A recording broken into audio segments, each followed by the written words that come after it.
Captain Jake Morrison sat in his chair on the bridge of the UNS Beacon. The space station floated quietly near Jupiter, far from Earth, and the busy traffic of the inner solar system. Jake had been running this listening post for 3 years now. Most days were boring. His job was to watch for signals from deep space and report anything unusual back to Earth Command. The Beacon was not a big station. Only 12 people lived there, floating in the cold darkness between Jupiter's moons. They had good equipment, though. The best receivers and computers that Earth could build. If anything was talking out there in the black, the Beacon would hear it. Lieutenant Amy Carter worked at the communications station. She was young and smart, fresh out of the academy on Earth. Amy had been on the Beacon for 6 months now. She liked the quiet work of listening to the stars. Most of what they heard was just natural radio noise from distant suns and gas clouds. "Captain," Amy said, looking up from her screen, "I'm getting something weird on Channel 7. Jake pushed himself over to her station. In zero gravity, walking meant pushing off walls and floating. "What kind of weird?" Amy pointed at the display. Green lines danced across the black screen, showing radio waves from somewhere far away. "It's not natural noise, sir. This is definitely artificial. And it's using our old distress codes." Jake felt his stomach drop. The old distress codes were patterns that Earth had sent into space hundreds of years ago. They were simple mathematical sequences that any smart species could figure out. The idea was that if aliens ever found them, they would know the signals meant help and danger. "Are you sure?" Jake asked. Amy nodded. "I've checked it 3 times. The signal is coming from the Kepler 442 system. That's about 1,200 light years away. And sir, it's definitely using Protocol 6 emergency patterns." Jake grabbed the intercom button. Dr. Rodriguez to the bridge immediately. Dr. Sam Rodriguez was the station's language expert. He studied alien communications, even though they had never found any real aliens before. Sam was a thin man with gray hair who spoke 7 Earth languages and had spent his career hoping to find an 8th from the stars. Sam arrived quickly, floating through the bridge door with practiced ease. "What do we have, Captain?" "Amy found something," Jake said. "Show him." Amy played the signal through the speakers. It sounded like music at first, but underneath the pretty sounds were patterns. Numbers and rhythms that repeated over and over. Listened with his eyes closed.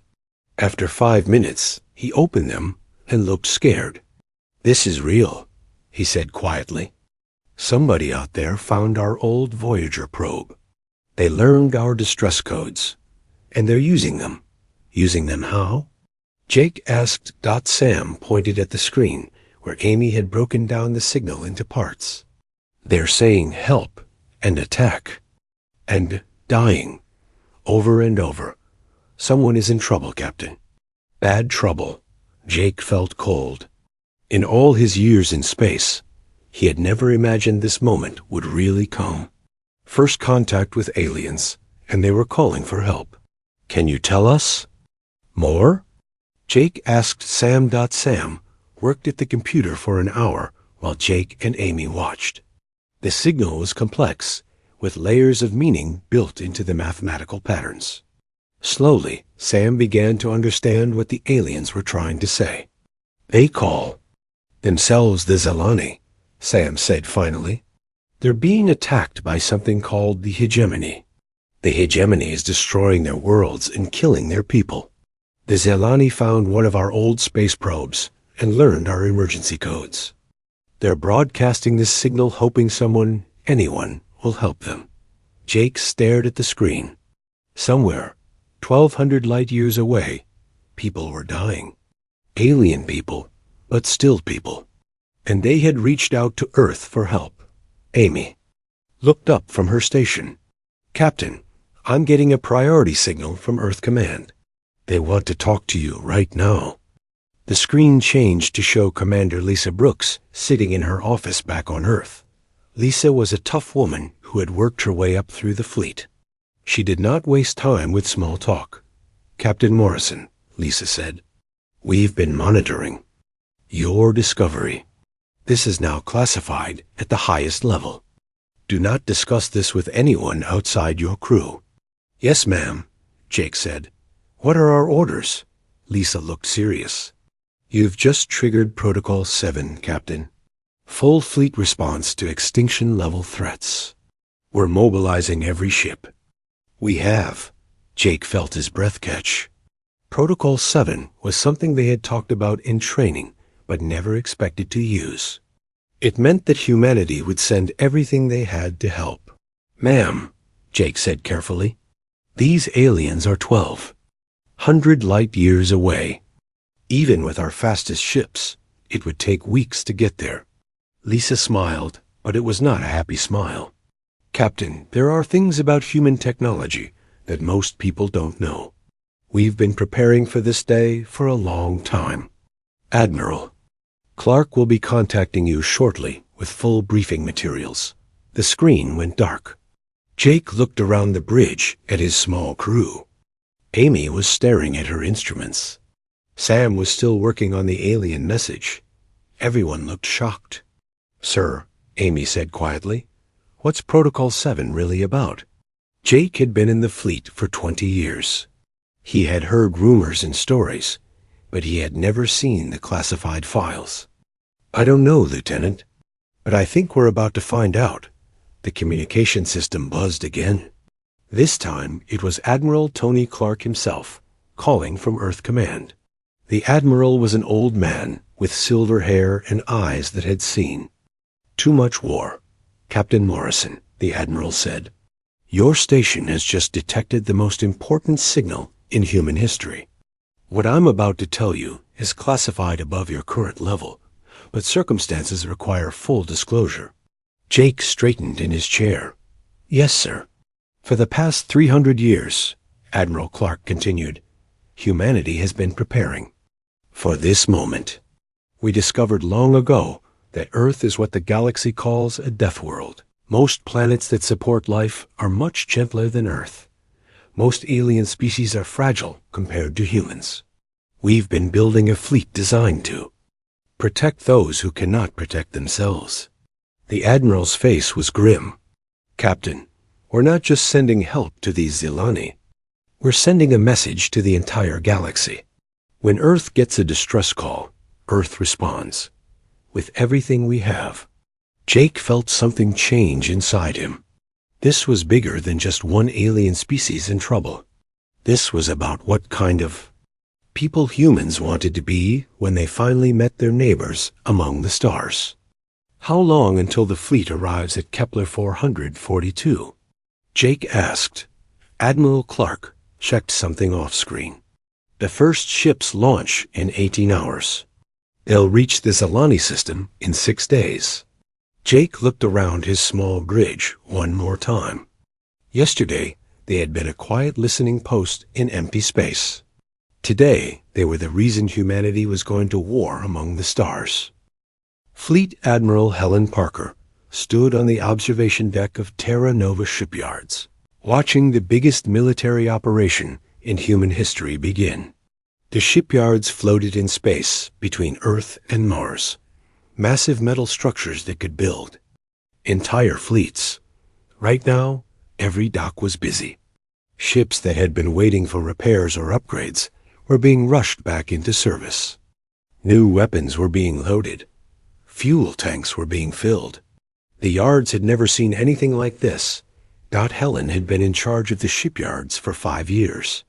She was a tall woman with short gray hair and hands that were always steady. She had seen the fleet grow from just a few dozen ships to over 200, but she had never seen all of them getting ready to leave at once. "Admiral," her aide said behind her, "Captain Wright is here to see you." Helen turned around. Captain Ben Wright walked into the room wearing his dress uniform. Ben was a big man with broad shoulders and a beard that was starting to turn gray. He had been captain of the UN's Thunder for 3 years now. The Thunder was one of the newest heavy cruisers in the fleet. "Ben," Helen said. "How's your ship?" "Ready to fight, ma'am," Ben said. "Chief Phillips has the fusion drives running at full power. We've loaded enough ammunition to fight a war. The crew is ready." Helen nodded. She had known Ben for 10 years. He was one of the best ship captains she had ever worked with. If Ben said his ship was ready, then it was ready. "What do you think about our chances?" Helen asked. Ben looked out. The window at the ships in the yards. Each one was huge by galactic standards. Human ships were built thick and heavy, designed to survive anything space could throw at them. Other species built ships that were fast and light. Humans built ships that could take a beating and keep fighting. "I think whoever is attacking these Zalani people is about to get a very big surprise," Ben said. Down in the Thunder's engine room, Chief Engineer Kate Phillips was checking every system on the ship. Kate was a small woman with quick hands and a mind that understood machines better than most people understood people. She had been working on starship engines for 15 years. The Thunder's engine room was huge. 3 fusion reactors sat in the center, each one capable of powering a small city. Around them were the slip space drives that could fold space and time, letting the ship travel faster than light. Everything was built to last. Human engineering always assumed that something would go wrong, so they built everything twice as strong as it needed to be. "Kate," her assistant called out, "the Admiral wants to know if we can handle a 1,200 light-year jump." Kate looked at her instruments. The slip space drive was humming with power. "Tell the Admiral we can make that jump and fight a battle when we get there." These engines were designed for exploration missions to the far side of the galaxy. 1,200 light years is just a warm-up. In the Marine quarters on Deck 7, Colonel Matt Johnson was talking to his soldiers. Matt was a career Marine who had fought in 3 different wars in the outer colonies. He was not a tall man, but he was built like a rock. His soldiers respected him because he never asked them to do anything he would not do himself. The 3rd Deathworlder Marines were the best soldiers Earth had ever trained. They had practiced fighting in zero gravity, in poisonous atmospheres, and on worlds with gravity so strong it could crush normal people. Each Marine wore armor that could stop bullets and energy beams. They carried weapons that could punch holes through steel walls. "Listen up," Matt told his Marines. "We're going to help some aliens who are in trouble. We don't know much about the enemy yet, but we know they're killing innocent people. That's all we need to know."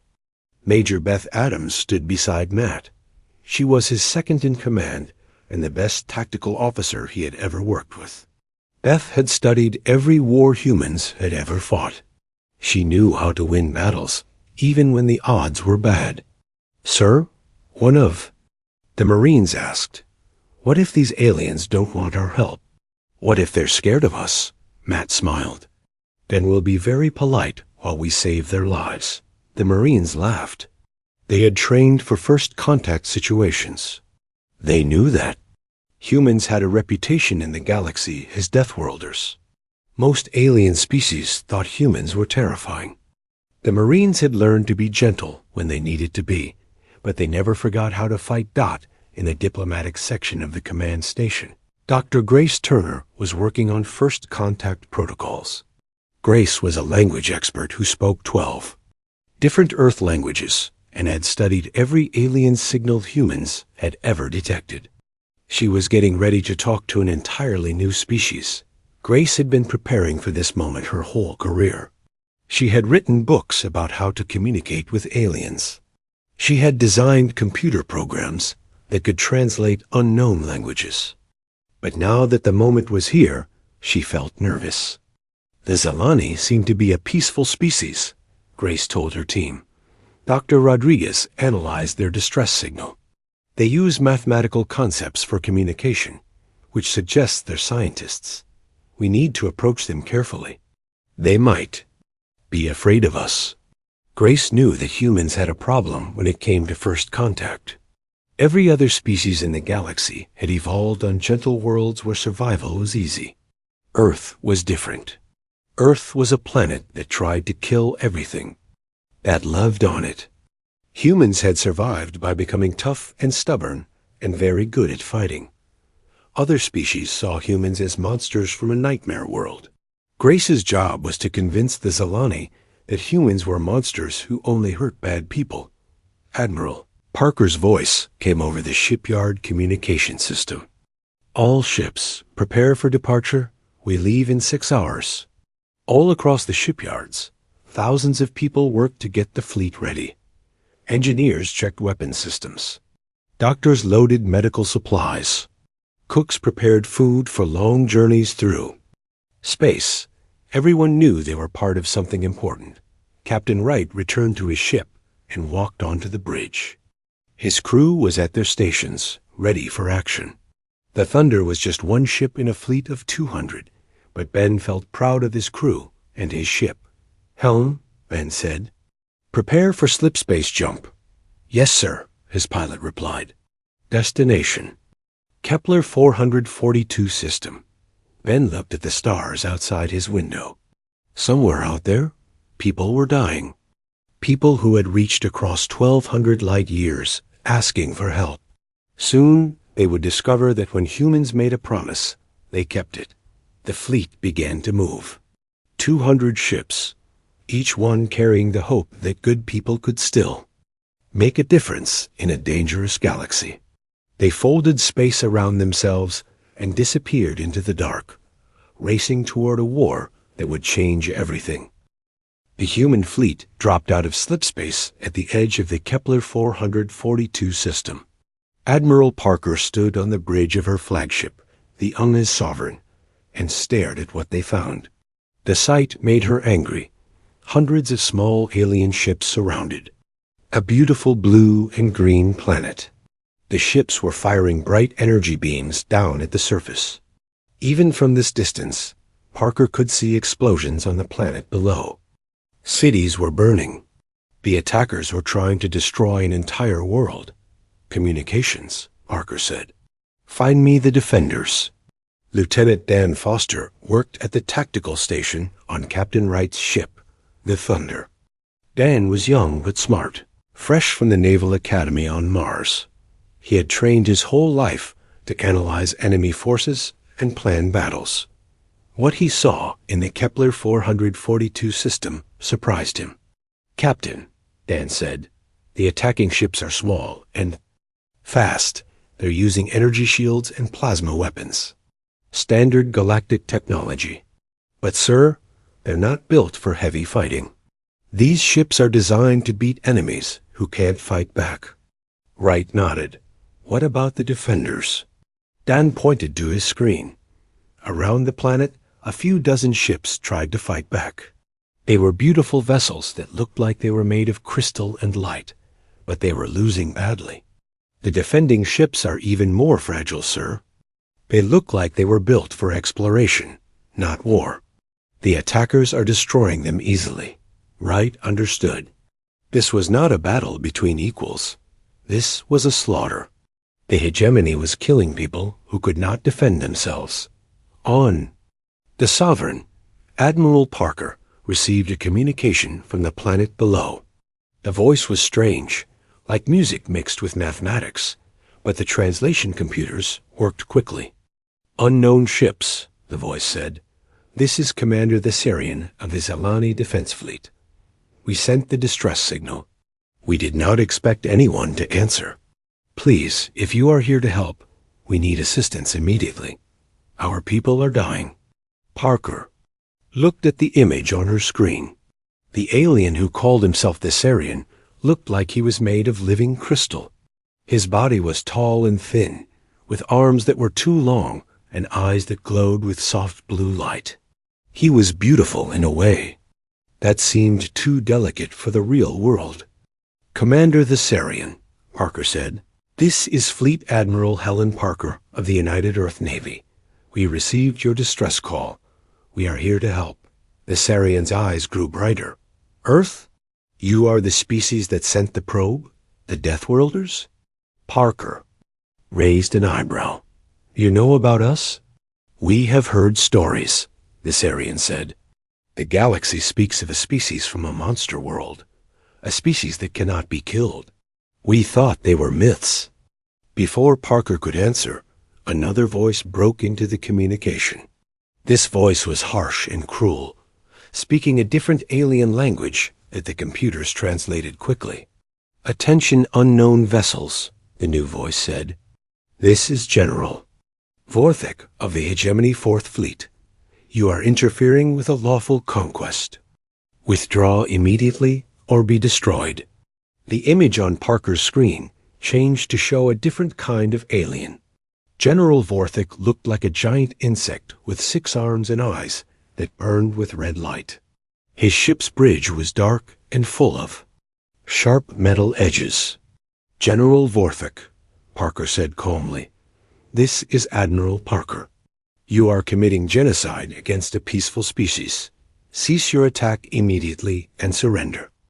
Vorthik's insect face twisted into what might have been a smile. Genocide? We are bringing order to chaos. The Zelani will serve the hegemony, or they will die, as will you, Deathworlder. Your reputation does not frighten us. Parker looked around. Her bridge. Her crew was ready for battle. They had trained for this moment their entire lives. General, Parker said, you have 1 minute to stop firing on the planet and surrender. After that, we will stop you ourselves. Vorthik laughed, a sound like breaking glass. You have 50 ships. We have 500. Your math is poor, human. Actually, Parker said, we have 200 ships. And General, our math is just fine. As if summoned by her words, the rest of the human fleet dropped out of slipspace. 200 massive warships appeared around the hegemony forces like ghosts becoming solid. Each human ship was 3 times bigger than the largest hegemony vessel. Commander the Sarian watched from his dying ship as the human fleet surrounded his world. He had never seen ships like these before. Where Zelani ships were beautiful and hegemony ships were cruel, human ships looked like they were built to survive the end of the universe. They were covered in thick armor and bristled with weapons. They looked like they belonged in a war, not in the peaceful galaxy he had known. Admiral Parker, the Sarian said quietly, your ships are very different from ours. Parker smiled grimly. Commander, we come from a world that has been trying to kill us for millions of years. We build things to last. General Vorthik stared at the human fleet on his screens. He had conquered 47 worlds for the hegemony. He had destroyed species that fought with energy weapons and gravity bombs. But he had never seen ships like these. The human vessels looked like moving fortresses. All ships, Vorthik commanded, attack the human fleet. Show these Deathworlders what hegemony plasma can do. 500 hegemony ships turned toward the human fleet and opened fire. Bright green plasma beams lit up space as they struck the human ships. The energy was enough to melt mountains and boil oceans. The human ships did not even slow. Down got Captain Wright, watched the plasma beams hit his ship's armor. The Thunder's hull was designed to survive impacts from asteroids traveling at significant fractions of light speed. Plasma weapons that could destroy other ships barely left scorch marks on human armor. Helm, Wright said calmly, take us into the enemy formation. Tactical, prepare to return fire. Lieutenant Foster watched his instruments as the Thunder moved forward. Around them, the other human ships did the same. Plasma beams hit them constantly, but they kept moving like they were sailing through a gentle rain instead of deadly weapons. Fire, sir, Foster said. The enemy plasma is not penetrating our armor. They're not even slowing us down. Wright nodded. Return fire. Show them how humans fight. The Thunder's main guns spoke for the first time. Electromagnetic railguns fired solid projectiles at incredible speed. The depleted uranium rounds punched through hegemony energy shields, like they were made of paper. All across the battlefield, human ships opened fire. Nuclear torpedoes, railgun rounds, and particle beams reached out toward the hegemony fleet. General Vorthik watched in horror as his ships began to die. The battle around the Zalani homeworld lasted exactly 4 minutes and 37 seconds.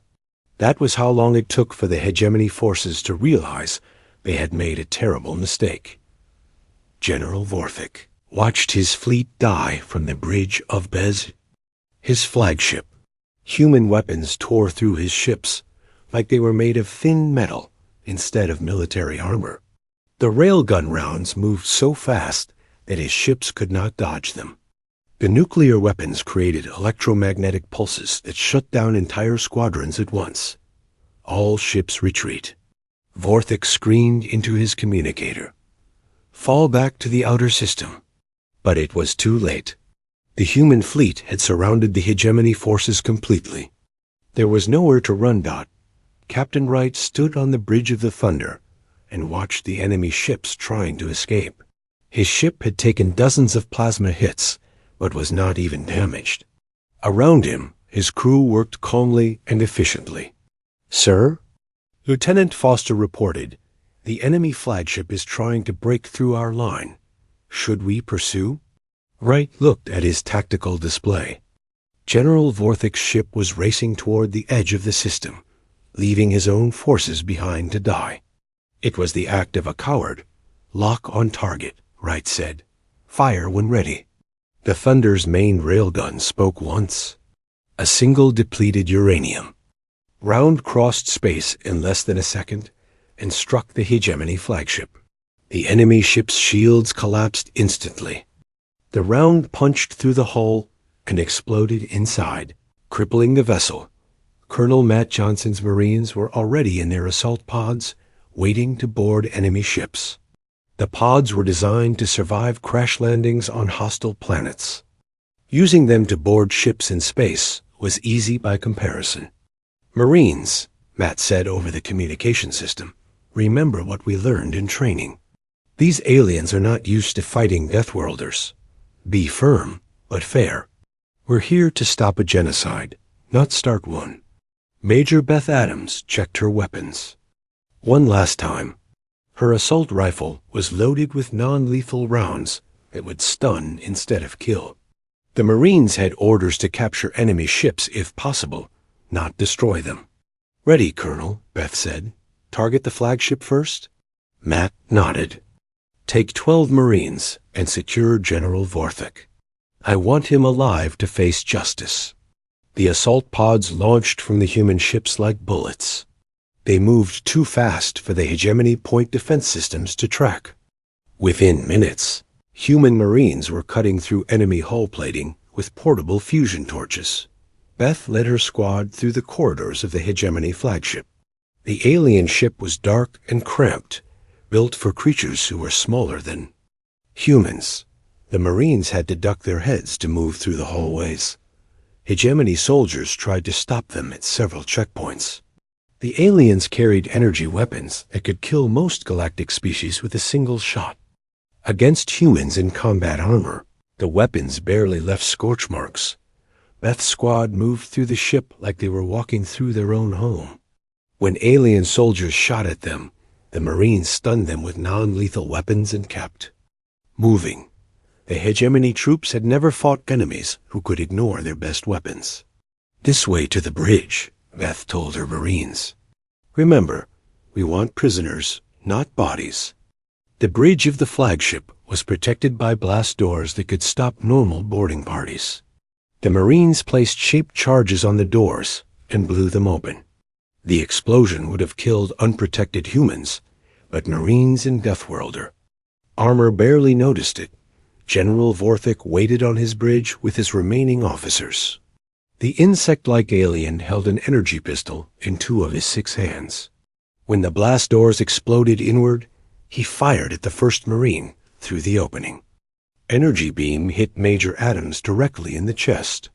Her armor absorbed the impact and kept working. Beth stepped forward and stunned Vorthik with her weapon. The hegemony general collapsed to the floor. Bridge secured, Beth reported. General Vorthik is in custody. All across the battlefield, similar scenes were playing out. Human Marines boarded dozens of hegemony ships. The alien crews surrendered quickly when they realized their weapons could not hurt the Deathworlders. Admiral Parker watched the battle end from her command center. In less than 5 minutes, the human fleet had destroyed or captured most of the hegemony forces. Only a few enemy ships managed to escape into deep space. Casualties? Parker asked her aide. 12 Marines injured, no fatalities, came the reply. The Thunder took some hull damage from plasma fire, but nothing serious. All ships report ready for continued operations. Parker nodded. She had expected worse. Fighting a numerically superior enemy should have cost more lives. But human ships and soldiers were simply too tough for the hegemony weapons to handle effectively. Commander, the Saurian's voice came over the communication system. The Zelani leader sounded amazed. Admiral Parker, we are reading your casualty. Reports. How is this possible? The hegemony destroyed half our fleet in the first hour of their attack. Parker looked at the tactical display showing the beautiful crystal ships of the Zelani defense fleet. They were elegant vessels, but fragile, built by a species that had never known real war. Commander, Parker said gently, your people built ships for exploration and peace. We built ours for survival. Earth taught us that the universe is dangerous, so we prepare for the worst. Dr. Grace Turner arrived on the bridge carrying a portable translation computer. She had been working on establishing proper communication protocols with the Zelani since the battle began. Admiral, Grace said, I've been analyzing Zelani language patterns. They're a very old species, much older than humans. They've had peace for thousands of years. The concept of total war is completely foreign to them. Parker understood. The Zelani were what humans might have become if Earth had been a gentler world. They were scientists and artists, not soldiers. The hegemony had attacked them because they seemed like easy targets. Get me a channel to the planet, Parker ordered. The Saurian appeared on the main screen again. Behind him, other Zelani could be seen working at strange crystalline control panels. They all looked thin and delicate, like living works of art. Commander, Parker said, the immediate threat is over. But we need to talk about the future. The hegemony will be back with more ships. Your people need protection. The Saurian's glowing eyes dimmed with worry. We are not warriors, Admiral. We do not know how to fight wars like this. Then we'll teach you, Parker said. Or better yet, we'll stand guard while you continue being who you are. The galaxy needs people like you, scientists and explorers and builders of beautiful things. In the weeks that followed, human engineers worked with Zelani scientists to establish defense platforms around their world. Dr. Turner helped create translation protocols that would let the two species communicate easily. Colonel Johnson's Marines trained Zelani security forces in basic military tactics. Most importantly, Admiral Parker sent a message to every government in the galaxy. The message was simple. Earth was now part of the galactic community. Humans would explore, trade, and learn alongside their alien neighbors. But they would also protect those neighbors from anyone who tried to hurt them. The message ended with a promise that spread across thousands of worlds. If you need help, call Earth. The Deathworlders will answer. General Vorthik and his surviving officers were turned over to the Galactic Council for trial. The hegemony's expansion stopped as word spread that Earth's fleet would respond to any call for help. Commander the Saurian stood on the observation deck of his repaired flagship, looking up at the human ships that now patrolled his system. Hey! Massive warships seemed out of place in the peaceful star system, but their presence meant his people could sleep safely. Thank you, he whispered to the stars, knowing that somewhere among them, the Deathworlders were listening.